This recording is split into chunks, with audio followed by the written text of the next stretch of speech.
ನಾವು ವಿಜಯಪುರದಲ್ಲಿ ಭಾರತೀಯ ಜನತಾ ಪಕ್ಷ ಎಲ್ಲ ಪದಾಧಿಕಾರಿಗಳು, ಜಿಲ್ಲೆ ಎಲ್ಲ ಪದಾಧಿಕಾರಿಗಳು, ಭಾರತೀಯ ಜನತಾ ಪಕ್ಷ ಅಭಿಮಾನಿಗಳು, ಹಿಂದೂ ಅಭಿಮಾನಿಗಳು, ಹಿಂದೂ ಯುವಕ ಮಿತ್ರರು, ಇವತ್ತು ನಾವು ಈ ಶುಭಂ ಅಂತಕ್ಕಂಥ ಒಬ್ಬ ಹಿಂದೂ ಯುವಕ, ಹಿಂದುತ್ವದ ಬಗ್ಗೆ ಅಪಾರವಾದಂಥ ಅಭಿಮಾನ ಇಟ್ಟುಕೊಂಡವರು ಇವತ್ತು ಗಣಪತಿ ಹಬ್ಬದ ಒಂದು ಸಂದರ್ಭದಲ್ಲಿ ಏನು ಕೆಟ್ಟ ಘಟನೆ ನಡೀತು. ಆ ಘಟನೆ ಇದು ಬಿಜಾಪುರ ಜಿಲ್ಲೆಗೆ ಕೂಡ ನವೀನ ಸಂಗತಿನ. ಯಾಕಂದ್ರೆ ಇವತ್ತು ಬಿಜಾಪುರದಲ್ಲಿ ಕೂಡ ಈ ಹೆಸ್ಕಾಂ ಇಲಾಖೆ ಮಲಗಿಬಿಟ್ಟದು, ಬರೇ ದಂಧದಾಗ ಬೀಜ ಆಗಿಬಿಟ್ರ ಅವರು. ಹೆಸ್ಕಾಂ ಇಲಾಖೆ ಸರ್ಕಾರ ಕೂಡ ಇವತ್ತು ಹಣ ಲೂಟಿ ಮಾಡ್ತಕ್ಕಂಥ ಕೆಲಸ, ಒಂದ್ ಕಡೆ ಫ್ರೀ ಅಂತಕ್ಕಂಥದ್ದು, ಒಂದ್ ಕಡೆ ಲೂಟಿ ಮಾಡ್ತಕ್ಕಂಥದ್ದು. ಈ ಗೊಂದಲದೊಳಗ ಈ ವ್ಯವಸ್ಥೆ ಏನಿದೆ, ಈ ಪವರ್ ವ್ಯವಸ್ಥೆ ಏನದ, ಕರೆಂಟ್ ವ್ಯವಸ್ಥೆ ಏನದ, ಎಲ್ಲ ಹಾಳಾಗ್ಯದ. ಬಹಳಷ್ಟು ಸುಧಾರಣೆ ಆಗ್ಬೇಕಾಗ್ಯದ. ನಾನು ಅನಾಹುತಗಳಾಗಬೇಕಾದ್ರೆ ಏನು ಸರ್ಕಾರನೇ ಹೊಣೆ ಹೇಳಕ್ ಇಚ್ಛೆ ಪಡ್ತೇನೆ. ಈ ದುರ್ವ್ಯವಸ್ಥೆಯಿಂದನೇ ಇಂಥ ಅನಾಹುತಗಳಾಗ್ಯದ.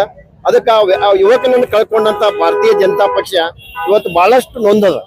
ಅದಕ್ಕೆ ಇವತ್ತು ಇಡೀ ಭಾರತೀಯ ಜನತಾ ಪಕ್ಷ ಇಡೀ ಜಿಲ್ಲೆ ಪದಾಧಿಕಾರಿ ಎಲ್ಲ ನಾವು ಹೋಗಿ ಇವತ್ತು ಅವರ ಕುಟುಂಬಕ್ಕೆ ಭೇಟಿಯಾಗಿ ಅವರಿಗೆ ಸಾಂತ್ವನವನ್ನು ಹೇಳಿ, ಯಾವತ್ತೂ ನಿಮ್ಮ ಫ್ಯಾಮಿಲಿ ಜೊತೆ ಭಾರತೀಯ ಜನತಾ ಪಕ್ಷ ಟೀಮ್ ಇರ್ತೈತೆ ಅಂತಕ್ಕಂಥ ಒಂದು ಮಾನಸಿಕ ಒಂದು ಬೆಂಬಲವನ್ನು ಕೊಟ್ಟು ಇವತ್ತು ಆ ಕಳೆದುಕೊಂಡಂತ ಯುವಕನ ಒಂದು ಶ್ರದ್ಧಾಂಜಲಿಯನ್ನು ಕೂಡ ಇವತ್ತು ಬಿಜಾಪುರ ನಗರ ಮಂಡಲ ವತಿಯಿಂದ ಇವತ್ತು ನಮ್ಮ ಸಂದೀಪ್ ಪಾಟೀಲ್ರ ಮಂಡಲ ಅಧ್ಯಕ್ಷರ ನೇತೃತ್ವದಲ್ಲಿ ಇವತ್ತು ಒಂದು ವಿಶೇಷವಾದಂಥ ಒಂದು ಶ್ರದ್ಧಾಂಜಲಿ ಕಾರ್ಯಕ್ರಮವನ್ನು ಹಮ್ಮಿಕೊಂಡಿದ್ದೀವಿ. ಆ ಕಾರ್ಯಕ್ರಮ ನಿಜವಾಗಿ ಕೂಡ ಅವನ ಆತ್ಮಕ್ಕೆ ದೇವರು ಶಾಂತಿ ಕೊಡ್ಲಿ ಅಂತಕ್ಕಂಥ ಒಂದು ಮೌನಾಚರಣೆ ಕೂಡ ನಾವಿಲ್ಲಿ ಆಚರಣೆ ಮಾಡಿದ್ವಿ. ಈಗಾಗಲೇ ಮೊನ್ನೆ ನಡೆದಂಥ ಉತ್ಸವದ ನಿಮಗೆ 7ನೇ ದಿನ ನಮ್ಮದೇನು ಗಣೇಶೋತ್ಸವ ಪ್ರೊಸೆಷನ್ ನಡೆದಿತ್ತು. ಈ ಛತ್ರಪತಿ ಶಿವಾಜಿ ಮಹಾರಾಜ್ ಸರ್ಕಲ್ನಿಂದ ಗಾಂಧಿ ಚೌಕ್ ಮಾರ್ಗದಲ್ಲಿ ಹೋಗುವ ಮುಂದೆ ನಮ್ಮ ಸಮಾಜದ ಕಾರ್ಯಕರ್ತ ಶುಭಂ ಸಂಕ್ಪಾಳ್ ಅವರು ವಿದ್ಯುತ್ ತಂತಿನಲ್ಲಿ ಒಂದು DJ ಅಂಕಲಿ ಹಿಡಿದಿದ್ದ ಕೈಯಾಗ ಮ್ಯಾಗವ, ಅದರಲ್ಲಿ ಸ್ಪಾರ್ಕ್ ಆಗಿ ಅವ ಸ್ಪಾಟಲ್ಲೇ ಮೃತಪಟ್ಟಿದ್ದಾನೆ. ಅದಕ್ಕೆ ನಾವೆಲ್ಲ ಇವತ್ತು ನಾನು ಹಾಸ್ಪಿಟಲ್ ಹೋಗಿದ್ದೆ, ಸ್ಪಾಟಿಗೆ ಹೋಗಿದ್ದೆ, ದವಾಖಾನೆ ಹೋಗಿದ್ದು, ಪ್ರಯತ್ನ ಮಾಡಿದ್ರು. ಡಾಕ್ಟರ್ ಅವರು ಇಲ್ಲ ಸಾಧ್ಯತೆ ಹೇಳ್ಬಿಟ್ರು. ಅದೇ ರೀತಿಯಾಗಿ ಇನ್ನೂ 4 ಜನ ಇಂಜರ್ಡ್ ಆಗಿದ್ರು, ಅವರು ಡಿಸ್ಚಾರ್ಜ್ ಆಗ್ಯಾರ, ಆರಾಮಾಗ್ಯಾರ. ಇವತ್ತು ನಾವೆಲ್ಲ ಸಮಾಜದವ್ರು ಕೂಡಿ ಇವತ್ತೆಲ್ಲ ಎಲ್ಲರೂ ಬಂದಾರ. ಎಲ್ಲರೂ ಕೂಡ ಆ ದಿನ DJ ಮತ್ತು ಸ್ಪೀಕರ್ ಎಲ್ಲ ಲೌಡ್ ಸ್ಪೀಕರ್ ಎಲ್ಲ ಬಂದ್ ಮಾಡಿ ಒಂದು ಎಲ್ಲ ಸಮಾಜ ಒಕ್ಕಟ್ಟ ತೋರ್ಸ್ಯಾರ. ಇಲ್ಲಿ ಗಜಾನನ ಇದು ಮಂಡಳ ಅಂದ್ರೆ ಇದು ಒಂದು ಮಹಾಮಂಡಳ, ಒಟ್ಟರು ನಾವು ಒಕ್ಕಟ್ಟಾಗಿ ತೋರ್ಸ್ಯಾರ. ಅದೇ ರೀತಿಯಾಗಿ ಇವತ್ತೆಲ್ಲ ನಾವು ಎಲ್ಲ ಸಮಾಜದವ್ರು ಕೂಡ ಶ್ರದ್ಧಾಂಜಲಿ ಅವರು ಆಚರಣೆ ಮಾಡಿದ್ದೀವಿ. ಅದೇ ರೀತಿಯಾಗಿ ಅವರ ಆತ್ಮಕ್ಕೆ ಶಾಂತಿ ಸಿಗಲಿ, ಅವ್ರ ಕುಟುಂಬಕ್ಕೆ ಧೈರ್ಯ ನೀಡಲಿ ಅಂತ ಹೇಳಿ ಭಗವಂತನಲ್ಲಿ ನಾನು ಪ್ರಾರ್ಥನೆ ಮಾಡ್ತೀನಿ. ಅದೇ ಎಲ್ಲರೂ ಕೂಡ ಬರುವಂಥ ದಿನಗಳಲ್ಲಿ ನಾವೆಲ್ಲರೂ ಎಚ್ಚರಿಕೆಯಿಂದ ಇರಬೇಕು. ಯಾಕಂದ್ರೆ ವಯರ್ ಇದ್ರೆ ನಾನು ಕೂಡ ಮೊನ್ನೆ ಹೆಸ್ಕಾಂದವರಿಗೆ ಹೇಳಿ ಮಾತುಕತೆ ಮಾಡೋದು ಹೇಳಿದ್ದೀನಿ. ಅವ್ರು ಹೇಳಿದ್ರು ಯಾವುದೇ ಏನು ಬರುವಂಥ ದಿನದಲ್ಲಿ ಗಣಪತಿ ಆಗಲಿ, ದಸರಾ ಆಗಲಿ, ಅದೇ ರೀತಿ ನಂದಿಕೋಲ್ ಆಗಲಿ, ಯಾವುದೇ ವಯರ್ ಇದ್ರೂ ಕೂಡ ಕೇಬಲ್ ವಯರ್ ಅಳಿಸ್ರಿ, ಇನ್ನೂ ಸ್ವಲ್ಪ ಹೈಟ್ ಮಾಡಿರಿ ಅಥವಾ ಅಂಡರ್ಗ್ರೌಂಡ್ ಮಾಡಿರಿ ಅಂತ ಹೇಳಿ ನಾನು ವಿನಂತಿ ಮಾಡ್ತೀನಿ. ಅದೇ ರೀತಿಯಾಗಿ ಮೊನ್ನೆ ನಮ್ಮ ವಿಜಯಪುರಕ್ಕೆ ಶಾಸಕರು ಬಸವಣ್ಣ ಪಾಟೀಲ್ ಅವರು ಬಂದಿದ್ರು. ಅವ್ರಿಗೆ ಒಂದು ಸಿದ್ಧಶ್ರೀ ಬ್ಯಾಂಕ್ನಾಗ ಒಂದು ನೌಕರಿ ತಗೋತಿ ಅಂತ ಒಂದು ಆದೇಶ ಮಾಡಿದ್ದಾರೆ. ಅದೇ ರೀತಿಯಾಗಿ ಮಹಾಮಂಡಲದ ಒಂದು ಅಪಾಸ ಪಟ್ಟಶೆಟ್ಟರು ಕೂಡ ನಾವು ಕೂಡ ಆರ್ಥಿಕ ನೆರವು ನೀಡುವುದಾಗಿ ಭರವಸೆ ನೀಡಿದ್ದಾರೆ. ಮೊನ್ನೆ ಎಲ್ಲರೂ ಬಂದಿದ್ರು. ಅದೇ ರೀತಿಯಾಗಿ ನಮ್ಮೆಲ್ಲರ ಪಕ್ಷದ ಅಧ್ಯಕ್ಷರು, ನಮ್ಮೆಲ್ಲ ಮಹಾನಗರ ಪಾಲಿಕೆ ಶಾಸಕರು ಎಲ್ಲರೂ ಕೂಡ ಇವತ್ತು ಶ್ರದ್ಧಾಂಜಲಿ ಸಭೆ ಆಚರಿಸ್ತಾರೆ. ಎಲ್ಲ ಮಂಡಳಿ ಕಾರ್ಯಕರ್ತರು, ಎಲ್ಲ ಸಮಾಜ ಮುಖಂಡರು ಎಲ್ಲರೂ ಈ ಶ್ರದ್ಧಾಂಜಲಿ ಕಾರ್ಯಕ್ರಮಕ್ಕೆ ಆಗಮಿಸಿದ್ದಾರೆ. ಅವ್ರ ಭಗವಂತ ಅವ್ರ ಕುಟುಂಬಕ್ಕೆ ಶಕ್ತಿ ನೀಡಲಿ ತಿಳಿಸಿ ಯಾರ ಮಾತು ಮುಗಿಸ್ತೀನಿ. ಜೈ ಹಿಂದ್ ಕರ್ನಾಟಕ. ವಿಜಯಪುರ ನಗರದಲ್ಲಿ ಕಳೆದ ಅನೇಕ ದಶಕಗಳಿಂದ ಯಾವುದೇ ಅವಘಡಗಳು, ಯಾವುದೇ ಹಿಂದೂ ಧಾರ್ಮಿಕ ಕಾರ್ಯಕ್ರಮ ಸಂದರ್ಭದಲ್ಲಿ ಅಥವಾ ಯಾವುದೇ ಇನ್ನಿತರ ಧಾರ್ಮಿಕ ಒಂದು ಮೆರವಣಿಗೆ ಸಂದರ್ಭದಲ್ಲಿ ಕೂಡ ಈ ರೀತಿ ಅಹಿತಕರ ಘಟನೆ ನಡೆದಿದ್ದಿಲ್ಲ. ಬಹಳ ದುಃಖದ ವಿಷಯ ಅಂದ್ರೆ ನಮ್ಮ ಸಹೋದರ ಶುಭಂ ಅನ್ನುವ ನಮ್ಮ ಆತ್ಮೀಯ ನಮ್ಮ ಡೋಬ್ಲೇಗಲ್ಲಿ ಶಿವಾಜಿ ಪೇಟದ ಒಂದು ಗಜಾನನ ವಿಸರ್ಜನೆ ಸಂದರ್ಭದಲ್ಲಿ ಏನೋ ಒಂದು ಅಚಾತುರ್ಯದಿಂದ ಒಂದು ಅಚಾನಕ್ ಆಗಿ ಒಂದು ವಿದ್ಯುತ್ ತಂತಿಯನ್ನು ತಗಲಿ ನಮ್ಮ ಮಧ್ಯೆ ಇವತ್ತು ಬಿಟ್ಟು ಹೋಗಿದ್ದು ಬಹಳ ದುಃಖದ ಸಂಗತಿ ಅಂತೇಳಿ ಸಂದರ್ಭದಲ್ಲಿ ಹೇಳಕ್ ಇಚ್ಛಪಡಿಸ್ತೇನೆ. ಯಾಕಂದ್ರೆ ಒಬ್ಬ ಸಣ್ಣ ವಯಸ್ಸಿನ ಹುಡುಗ, ಈಗ ಅವ್ನಿಗೆ 20-22 ವಯಸ್ಸಿನ ಯುವಕ, ಒಂದು ಆಸರೆಯಾಗಿ ಕುಟುಂಬಕ್ಕೆ ಜ್ಯೋತಿಯನ್ನು ಬೆಳಗಬೇಕಾಗಿತ್ತು. ಅದ್ರ ಅನಿವಾರ್ಯ ಏನು ದುರ್ದೈವ ಅನ್ಬೇಕು, ದೈವದ ಇಚ್ಛೆ ಅನ್ಬೋದು. ಅವರು ನಮ್ಮ ಮಧ್ಯೆ ಶುಭಮ್ಮ ನಾವು ಕಳ್ಕೊಂಡೆವು. ಅದಕ್ಕೆ ಈ ಸಂದರ್ಭದಲ್ಲಿ ಇಡೀ ಮರಾಠ ಸಮಾಜದವ್ರು ಇರ್ಬೋದು, ನಮ್ಮ ಎಲ್ಲ ಜಿಲ್ಲೆಯ ಜನಪ್ರತಿನಿಧಿಗಳು ಇರ್ಬೋದು, ಅದಕ್ಕೆ ಇವತ್ತಿನ ದಿವಸ ನಮ್ಮ ಶಿವಾಜಿ ವೃತ್ತದಲ್ಲಿ ಆ ಒಂದು ಶುಭಮ್ಮನ ಆತ್ಮಕ್ಕೆ ಶಾಂತಿ ಕೋರಲು ಎಲ್ಲ ನಮ್ಮ ಭಾರತೀಯ ಜನತಾ ಪಕ್ಷದ ಜಿಲ್ಲಾಧ್ಯಕ್ಷರು, ನಮ್ಮ ಮೇಯರ್ ಅವರು, ನಮ್ಮೆಲ್ಲ ಮಹಾನಗರ ಪಾಲಿಕೆ ಸದಸ್ಯರು ಕೂಡ ಇವತ್ತಿನ ಶ್ರದ್ಧಾಂಜಲಿ ಸಭೆಯಲ್ಲಿ ಭಾಗವಹಿಸಿದ್ದಾರೆ. ಅದೇ ರೀತಿ ಮೊನ್ನೆನೂ ಕೂಡ ನಮ್ಮ ಶಾಸಕರು ಒಂದು ಅವರ ಕುಟುಂಬಕ್ಕೆ ಸಾಂತ್ವನ ಹೇಳಿ ಅವರಿಗೆ ಒಂದು ಅವರ ಸಹೋದರರಿಗೆ ತಮ್ಮ ಒಂದು ಸಂಸ್ಥೆಯಲ್ಲಿ ಒಂದು ಆರ್ಥಿಕ ಸದೃಢ ಸಲುವಾಗಿ ಒಂದು ನೌಕರಿಯನ್ನು ಕೊಡುವ ಭರವಸೆಯನ್ನು ಕೂಡ ಕೊಟ್ಟಿದ್ದಾರೆ. ಅದೇ ರೀತಿ ಇನ್ನಿತರ ಅನೇಕ ಜನ ಇವತ್ತು ಅವರ ಒಂದು ದುಃಖದಲ್ಲಿ ಅವ್ರ ಕುಟುಂಬ ಜೊತೆಗೆ ನಾವೆಲ್ಲರೂ ಇರ್ತೇವೆ. ಅದಕ್ಕೆ ಮತ್ತೊಮ್ಮೆ ಆ ಶುಭಮ್ಮನ ಆತ್ಮಕ್ಕೆ ಶಾಂತಿ ಸಿಗಲಿ, ದೇವರು ಅವರ ಕುಟುಂಬಕ್ಕೆ ಒಂದು ದುಃಖವನ್ನು ಮರೆಸುವ ಶಕ್ತಿ ನೀಡಲಿ ಅಂತೇಳಿ ಈ ಸಂದರ್ಭದಲ್ಲಿ ನಾನು ಪ್ರಾರ್ಥನೆ ಮಾಡ್ತೇನೆ. ಗಣಪತಿ ಉತ್ಸವದಲ್ಲಿ ಒಂದು ಅವಘಡ ಆಯಿತು, ಅವರಲ್ಲಿ ಪ್ರಾಣವನ್ನು ತ್ಯಾಗ ಮಾಡಿದ್ದಾನೆ. ಆಕಸ್ಮಿಕ ದುರ್ಘಟನೆ ಆಗಿತ್ತು.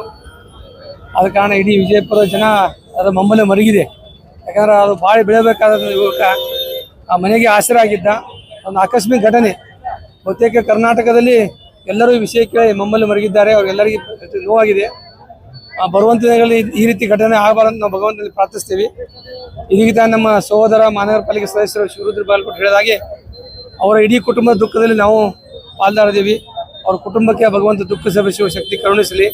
ಮತ್ತು ವಿಜಯಪುರ ನಗರ ಶಾಸಕರಾದಂಥ ಬಸವಣ್ಣ ಪಾಟೀಲ್ ಯತ್ನಾಳ್ ಅವರು ಅವರ ಮನೆಗೆ ಹೋಗಿ ಎಲ್ಲ ಮಹಾನಗರ ಪಾಲಿಕೆ ಸದಸ್ಯರು ಮಹಾಪೌರ ಜೊತೆ ಸೇರಿ ಭೇಟಿ ಕೊಟ್ಟು ಸಾಂತ್ವನ ಹೇಳಿ ಅವ್ರ ಕುಟುಂಬಕ್ಕೆ ಆಧಾರ ಆಗಲಿಕ್ಕೆ ಅವರ ಸಹೋದರಿಗೆ ಸಿರಿ ಒಂದು ಸೌಹಾರ್ದ ಬ್ಯಾಂಕ್ನಲ್ಲಿ ಉದ್ಯೋಗವನ್ನು ಕೊಟ್ಟಿದ್ದಾರೆ. ಮತ್ತು ಇದೊಂದು ಈ ಸಂದರ್ಭದಲ್ಲಿ ನಾವು ಏನು ನೆನಪಿಸ್ತೇವೆ ಅಂದರೆ ಪ್ರತಿ ಮನೆಯಲ್ಲಿ ಈ ರೀತಿ ಇಂಥ ಒಬ್ಬ ಮಗು ಹೋಗಿದೆ ಅಂತ ಭಾವನೆ ಅಂತ ಪ್ರತಿಕ್ರಿಯೆ ಆಗ್ಲಾಗ್ತದೆ. ಆ ಯುವಕ ಎಷ್ಟು ಒಳ್ಳೆಯ ಹುಡುಗಂದ್ರೆ ಹಾದಿ ಹೋಗೋರೆಲ್ಲ ಅಥವಾ ಓಣಿಯಲ್ಲಿ ಪ್ರತಿಯೊಬ್ಬರು ಅವನು ಆ ದುಃಖದಲ್ಲಿ ಇದ್ದವರು ಕಣ್ಣೀರು ವ್ಯಕ್ತಪಡಿಸ್ಯಾರ. ಆ ಕಣ್ಣೀರು ಸುಮ್ಮನೆ ಬರಂಗಿಲ್ಲ. ಆ ಯುವಕ ನೋಡ್ರಿ ವಯಸ್ಸು 21. ಆ 21 ವಯಸ್ಸು ಯುವಕ ತಿರ್ಕೊಂಡ ಕುಟುಂಬದವ್ರು ಅಷ್ಟೇ ಹೇಳಿಲ್ಲ, ಆ ಇಡೀ ವಿಜಯಪುರದಾಗ ಕಣ್ಣೀರು ಹಾಕಿದ ಅವತ್ತು. ಅದಕ್ಕೆ ನಾವು ಸಹಿತ ಎಲ್ಲ ಮಹಾನಗರ ಪಾಲಿಕೆ ಸದಸ್ಯರು ಆ ದುಃಖದಲ್ಲಿ ನಾವು ಭಾಗಿಯಾಗ್ತೀವಿ. ಅವ್ರ ಕುಟುಂಬಕ್ಕೆ ದುಃಖ ಬರುವ ಶಕ್ತಿಯನ್ನು ಕರುಣಿಸಿ ಭಗವಂತ ಪ್ರಾರ್ಥಿಸ್ತೀವಿ.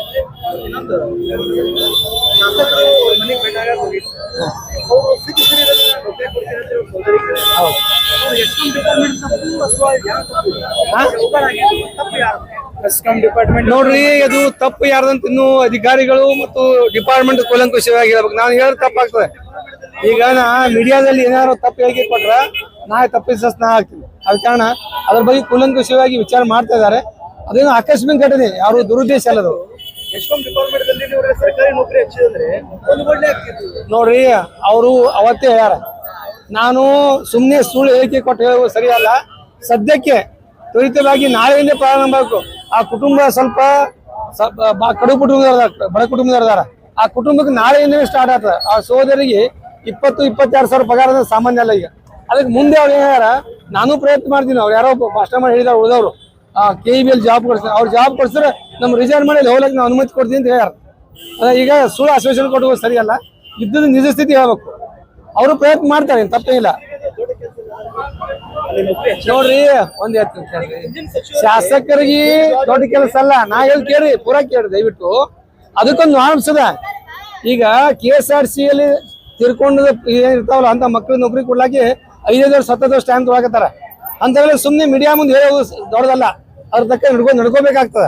ಆದ ಕಾರಣ ಶಾಸಕರು ಪ್ರಯತ್ನ ಮಾಡ್ತಾರೆ. ದೊಡ್ಡದಲ್ಲ ನೀವಲ್ಲ, ಅದಕ್ಕೊಂದು ನಾರ್ಮ್ಸ್ ಇರ್ತದ, ಅದಕ್ಕೆ ಒಂದು ಪದ್ಧತಿ ಇದೆ. ಅದ್ರ ಪ್ರಕಾರ ಮಾಡ್ಬೇಕಾಗ್ತದೆ. ಸುಮ್ಮನೆ ನಾಳೆ ಬೆಳಿಗ್ಗೆ ಆಗ್ತೇನ್ರಿ ನೀವೇ ಹೇಳ್ರಿ, ಸಾಧ್ಯದ ಆಗಲ್ಲ. ಅದ ಕಾರಣ ಅವ್ರು ಸೀರಿಯಾಗಿ ಕೊಡೋದೇನು ಅದು ದೊಡ್ಡ ಕೆಲಸ. ಇದು ನಾಳೆಯಿಂದ ಅವ್ರಿಗೆ ಉಪಜೀವನ ಸ್ಟಾರ್ಟ್ ಆಗ್ತದಲ್ಲ, ಆ ಉದ್ದೇಶದಿಂದ ಹೇಳಿದ್ದಾರೆ. Thank you. ಶಿವಾಜಿ ಮಹಾರಾಜರ ವೃತ್ತದಲ್ಲಿ ಇವತ್ತ ನಮ್ಮ ಶುಭಮ್ಮ ಸಕ್ಪಾಳ ಇವರ ಆತ್ಮಕ್ಕೆ ಶಾಂತಿ ಸಿಗಲಿ ಅನ್ನೋ ಹೇಳಿ ನಾವು ಇವತ್ತ ಮೌನಾಚರಣೆಯನ್ನು ಮಾಡಿದ್ದೀವಿ. ಇವತ್ತು ಏನು ಮೊನ್ನೆ ತಾನೇ ನಮ್ಮ ಗಜಾನನ ಮಹಾರಾಜರ 7ನೇ ದಿವಸದ ಮೆರವಣಿಗೆಯಲ್ಲಿ ಅವರ ಏನು ಹೆಸ್ಕಾಂದವರು ಅವ್ರು ಇದರಿಂದ ಏನು ಅಪಘಾತ ಆಗಿತ್ತು, ಅದು ನಮಗೆ ಭಾಳ ನೋವಾಗಿದೆ, ಭಾಳ ದುಃಖ ಆಗಿದೆ. ಯಾಕಂದ್ರೆ ನಮ್ಮ ಏನು ಹಿಂದೂ ಧರ್ಮದ ಏನು ಯುವಕ ಏನು ನಮ್ಮ ಗಜಾನನ ಉತ್ಸವ ಕಾರ್ಯಕ್ರಮ ಮೆರವಣಿಗೆಯಲ್ಲಿ ಭಾಗವಹಿಸಿ ಅತಿ ಖುಷಿಯಾಗಿ ಮಾಡ್ಬೇಕಂತೇಳಿ ಅವ್ರು ಏನು ಮಾಡಿದ್ರು. ಅವ್ರ ಮನೆಯಲ್ಲಿ ಸ್ವಲ್ಪ ಇವತ್ತು ಏನು ನಮ್ಮ ಹೆಸ್ಕಾಂದವರು ಪ್ರತಿಯೊಂದು ಮನೆಯಲ್ಲಿ ದೀಪ ಹಚ್ಚುವಂಥ ಕೆಲಸ ಮಾಡ್ತಿದ್ರು. ಅವರಿಂದ ನಮ್ಮ ಒಂದು ಯುವಕನ ಒಂದು ಮನೆ ದೀಪ ಆರ್ದಂಗಾಗಿದೆ. ಅದಕ್ಕೆ ಅವ್ರ ಆತ್ಮಕ್ಕೆ ಶಾಂತಿ ಸಿಗಲಿ. ಹಾಗೂ ಇದೇ ಹೆಸ್ಕಾಂ ಅವರಿಗೆ ನಮ್ಮ ಹೇಳೋದು ಒಂದು ವಿಷಯ ಏನಪ್ಪಾ ಅಂದ್ರೆ, ನಮ್ಮ ಏನು ಯುವಕನ ಏನು ಕಳ್ಕೊಂಡಿದ್ದೀವಿ, ಯಾರ ಮನೆಯಲ್ಲಿ ದೀಪ ಆರಿ ಹೋಗಿದೆ ಅವ್ರ ಮನೆಯಲ್ಲಿನೇ ದೀಪ ಹಚ್ಚುವಂತ ಕೆಲಸ ಈ ನಮ್ಮ ಹೆಸ್ಕಾಂದವರು ಅವ್ರ ಕುಟುಂಬದಲ್ಲಿ ಅವ್ರ ತಂಗಿ ಅವರಿಗೆ ಇವರು ಜಾಬ್ ಅನ್ನು ಕೊಟ್ಟು ಇವ್ರಿಗೆ ಒಂದು ಇದು ಅವ್ರ ಬೆನ್ನಲ್ಲೇ ಇದು ಮಾಡ್ಬೇಕತ್ತೆ ಅವ್ರಿಗೊಂದು ಕೊಟ್ರೆ ಅವ್ರಿಗೊಂದು ಇನ್ನೊಮ್ಮೆ ನಮ್ಮ ಶುಭಮ ಹುಟ್ಟಿ ಬಂದಾದ ನಾವು ತಿಳ್ಕೊತೀವಿ. ಹಾಗೂ ನಮ್ಮ ಇಡೀ ನಮ್ಮ ಏನ್ ಸನಾತನ ಹಿಂದೂ ಧರ್ಮ ಏನ್ ಎಲ್ಲಾ ಆ ಧರ್ಮದವ್ರು ಅದಾರ ಆ ಶುಭಮ್ ಅವ್ರ ಕುಟುಂಬದ ಜೊತೆಯಲ್ಲಿ ಅವ್ರ ಬೆನ್ನಲ್ಲೇ ನಾವು ಯಾವತ್ತು ಸದಾ ಕಾಲ ನಾವು ಇರ್ತೀವಿ ಅಂತೇಳಿ ತಮ್ಮ ಮೂಲಕ ಹೇಳಕ್ ಇಷ್ಟಪಡ್ತೇನೆ. ಗಜಾನೋತ್ಸವದ ಮೆರವಣಿಗೆಯಲ್ಲಿ ಒಂದು ಶಿವಾಜಿಪೇಟ್ ಹುಬ್ಬಳ್ಳಿಗಲ್ಲಿಯ ಒಂದು ಗಜಾನೋತ್ಸವ ಮೆರವಣಿಗೆ ಏನು ಹೊರಟಾಗ ಆ ಒಂದು ಮೆರವಣಿಗೆ 2:50 ಗಾಂಧಿ ಚೌಕ್ನಲ್ಲಿ ತಲುಪಿದಾಗ ಅಲ್ಲಿ ಒಂದು ಆಕಸ್ಮಿಕ ಬೆಂಕಿ ಅವಘಡದಲ್ಲಿ ಶುಭಂ ಸತ್ಪಾಳನವರು ಆಕಸ್ಮಿಕವಾಗಿ ಪ್ರಾಣ ಕಳೆದುಕೊಂಡಿದ್ದಾರೆ. ಇವತ್ತು ಶಿವಾಜಿಪೇಟ್ ಸರ್ಕಲ್ನಲ್ಲಿ ಎಲ್ಲ ಸಮಾಜದವರು, ಎಲ್ಲ ಗಣ್ಯ ವ್ಯಕ್ತಿಗಳು ಮತ್ತು ಪಕ್ಷಭೇದ ಮರೆತು ಎಲ್ಲರೂ ಇಲ್ಲಿ ಶುಭಂಗೆ ಒಂದು ಏನದ ಶ್ರದ್ಧಾಂಜಲಿಯನ್ನು ಸಲ್ಲಿಸಲು ಬಂದಿದ್ದಾರೆ. ನಾನೊಂದು ಮಾತು ಹೇಳ್ತೀನಿ, ಇದಕ್ಕೆ ಯಾರು ಹೊಣೆಗಾರರು? ಯಾಕಂದ್ರೆ 3-4 ಮೀಟಿಂಗ್ ಆಗಿದಾವೆ. ಒಂದ್ಸಲ SP ಆಫೀಸ್ನಲ್ಲಿ ಮೀಟಿಂಗ್ ಆಗಿದಾವೆ, ಒಂದ್ಸಲ ನಮ್ಮ ಏನದ ಇದ್ರೊಳಗೆ ZP ಒಳಗೆ ಮೀಟಿಂಗ್ ಆಗಿದಾವೆ, ಒಂದ್ಸಲ ಗಾಂಧಿ ಚೌಕ್ನೊಳಗೆ ಆಗ್ಯಾವ, ಒಂದ್ಸಲ ಸ್ವತಃ ನಮ್ಮ ಇದ್ರಾಗೆ ಆಗಿದಾವೆ. ಏನು ಎಲ್ಲ ಗಜಾನನ ಮಂಡಳಿ ಕರೆಸ್ಕೊಂಡು ಏನದ ನಮ್ಮ ಯಾವುದು ಬಸವ ಮಂಗಲಕಾರ್ಯಲ್ಲಿ ಅಲ್ಲಿ ಆಗಿದಾವೆ. ಮತ್ತು ಇಷ್ಟೆಲ್ಲ ಜಾಗೃತಿ ವಹಿಸಿದ್ರು ಯಾಕೆ ಅನಾಹುತ ಅದು? ಇದಕ್ಕೆ ಯಾರು ಹೊಣೆಗಾರರು? ಇಲ್ಲಿ ಯಾರ ಮ್ಯಾಗೂ ಹಾಕ್ತಾ ಇಲ್ಲ ನಾನು, ಆದ್ರೆ ಹೊಣೆಗಾರರು ಯಾರು ಅದು ಬೇಕಲ್ಲ. ಅದಕ್ಕಾಗಿ ಮತ್ತೆ ಮೀಟಿಂಗ್ ಮಾಡೋದು ಎದಕ್ಕೆ? ಯಾವ್ದು ಸಹ ಒಂದು ಮೀಟಿಂಗ್ ಮಾಡೋದು ನಾವು ಇಲ್ಲಿ ಅಷ್ಟೆಲ್ಲ ಜಾಗೃತಿ ವಹಿಸ್ಲಿಕ್ಕೆ ಮೀಟಿಂಗ್ ಮಾಡ್ಬೇಕಲ್ಲ ನಾವೆಲ್ಲ. ಅದಕ್ಕಾಗಿ ನಾನು ಇಷ್ಟೇ ಕೇಳ್ಕೊತೀನಿ, ಇನ್ನು ಮುಂದೆ ಸಾಲು ಹಬ್ಬಗಳು ಬರ್ತಾ ಇದೆ, ದಸರಾ ಬರ್ತದೆ, ಮುಂದೆ ಯಾವ್ದು ಕರ್ಫ್ಯೂ ಬರ್ತದೆ. ಅದಕ್ಕೆ ಎಲ್ಲ ಡಿಪಾರ್ಟ್ಮೆಂಟ್ದವರು ಇದನ್ನು ಜಾಗೃತಿ ವಹಿಸಿದ್ರೆ ಮುಂದೆ ಇಂಥ ಘಟನೆ ಆಗೋದಿಲ್ಲ. ಮತ್ತು ಇನ್ನೊಂದು ವಿಜಯಪುರದಲ್ಲಿ ಒಂದು ವಿಶೇಷತೆ ಏನಂದ್ರೆ, ಅವತ್ತೇನು ಶುಭಮ್ಮನ ಏನು ಇಂಥ ಘಟನೆ ಆದ ತಕ್ಷಣ ಇಡೀ ವಿಜಯಪುರದಲ್ಲಿ ಏನು ವಿಸರ್ಜನೆ ನಡೀತಾ ಇದ್ದು, ಏನು ಡಿಜೆಗಳಿದ್ದು ಎಲ್ಲ ಬಂದ್ ಮಾಡಿ, ಅಂದ್ರೆ ಒಬ್ರು 2 ಲಕ್ಷ ಕೊಟ್ಟು ತಂದಿರು, ಒಬ್ಬ 5 ಲಕ್ಷ ಕೊಟ್ಟು ತಂದಿರು, ಒಂದು ಬೋವಿ ಒಡ್ಡರ ಸಮಾಜದವರು ಒಂದು 8 ಲಕ್ಷ ಗಣಪತಿ ಡಿಜೆನ್ ತಂದಿದ್ರು. ಅವರೆಲ್ಲರೂ ಸ್ವಯಂ ಪ್ರೇರಿತವಾಗಿ ಬಂದ್ ಮಾಡಿ ಒಂದು ಏಕತೆಯನ್ನು ಮರೆತು ಶುಭಮ್ಗೆ ಅವತ್ತೇ ಶ್ರದ್ಧಾಂಜಲಿ ಅನಿಸಿದ್ದು ಒಂದು ವಿಶೇಷವಾಗಿದೆ. ಇಂಥ ಒಂದು ವಿಶೇಷತೆ ನಮ್ಮ ವಿಜಯಪುರದಲ್ಲಿ ಇರೋದ್ರಿಂದ ಇಂಥ ಮುಂದೆ ಯಾವುದೇ ಘಟನೆಗಳು ಆಗಬಾರ್ದು ಅಂತ ನಾನು ತಿಳ್ಕೊತೀನಿ. ಮತ್ತು ಇನ್ನೊಂದು, ಶುಭಮ್ಗೆ ಏನು ಹೋರಾಟ ಮಾಡಿ ಅವರಿಗೊಂದು ನೌಕರಿಯನ್ನು ಅಂದ್ರೆ ಗೌರ್ಮೆಂಟ್ ಜಾಬ್ ಇಸ್ಕೊಡ್ಬೇಕಂತಂದೇನು ಹೋರಾಟ ಮಾಡ್ತೀವಿ ಅಂತ ಹೇಳಿದ್ದಾರೆ. ನಾವು ಹೋರಾಟಕ್ಕೆ ಕೈಯಾಸ್ತೀವಿ, ನೀವು ಯಾವಾಗ ಹೋರಾಟ ಮಾಡ್ತೀರಿ ಹೇಳ್ರಿ, ನಾವು ಹೋರಾಟಕ್ಕೆ ಬರ್ತೀವಿ ಎಲ್ಲರೂ. ಮತ್ತು ಹೋರಾಟ ಮಾಡ್ತೀವಿ ಅಂತ ಬಿಡಕ್ಕೆ ಹೋಗ್ಬೇಡ್ರಿ, ಯಾಕಂದ್ರೆ ಹೋರಾಟ ಮಾಡ್ರಿ, ನಾವು ಬರ್ತೀವಿ. ನೀವು ಹೋರಾಟ ಮಾಡದೇ ಇದ್ರೆ ನಾವು ನಿಮ್ಮ ಮುಂದೆ ಬಂದು ಹೋರಾಟ ಮಾಡಬೇಕು. ಯಾಕಂದ್ರೆ ಬರೀ ಮೈಕ್ನಾಗ ಹೇಳಿ ಹೋಗ್ಬೇಡ್ರಿ, ಹೋರಾಟ ಮಾಡಿ ಅವ್ರಿಗೆ ಏನದ ಒಂದು ಏನು ಅವ್ರ ಮನೆಗೆ ಒಂದು ಗೌರ್ಮೆಂಟ್ ನೌಕರಿಯನ್ನು ಕಲ್ಪಿಸುವಂತ ವ್ಯವಸ್ಥೆ ಮಾಡೋದು. ಈಗಾಗಲೇ ನಗರದ ಶಾಸಕರು ಅವ್ರ ಮನೆಗೆ ಏನದ ಜನಪ್ರತಿ ಆಗಿರೋದ್ರಿಂದ ಒಂದು ಪ್ರಜೆಗಳ ಹಿತ ಕಾಪಾಡೋದ್ರಿಂದ ಅವರಿಗೊಂದು ಸಾಂತ್ವನ ಹೇಳಿ ಅವರಿಗೊಂದು ಕುಟುಂಬಕ್ಕೆ ಆಧಾರವನ್ನು ಕಲ್ಪಿಸಿಕೊಟ್ಟಿದ್ದಾರೆ. ಅವರದೇ ಆದ ಸಂಸ್ಥೆಯಲ್ಲಿ ಒಂದು ನೌಕರಿಯನ್ನು ಕಲ್ಪಿಸಿಕೊಟ್ಟಿದ್ದಾರೆ. ಅವರಿಗೂ ಧನ್ಯವಾದ ಹೇಳುತ್ತಾ ಎಲ್ಲರೂ ಜಾಗೃತಿಯಿಂದ ಇರೋಣ ಅಂತ ಹೇಳಿಸಿಂದ ನನ್ನ 2 ಮಾತು ಮುಗಿಸ್ತೀನಿ. ಜೈ ಹಿಂದ್, ಜೈ ಕರ್ನಾಟಕ.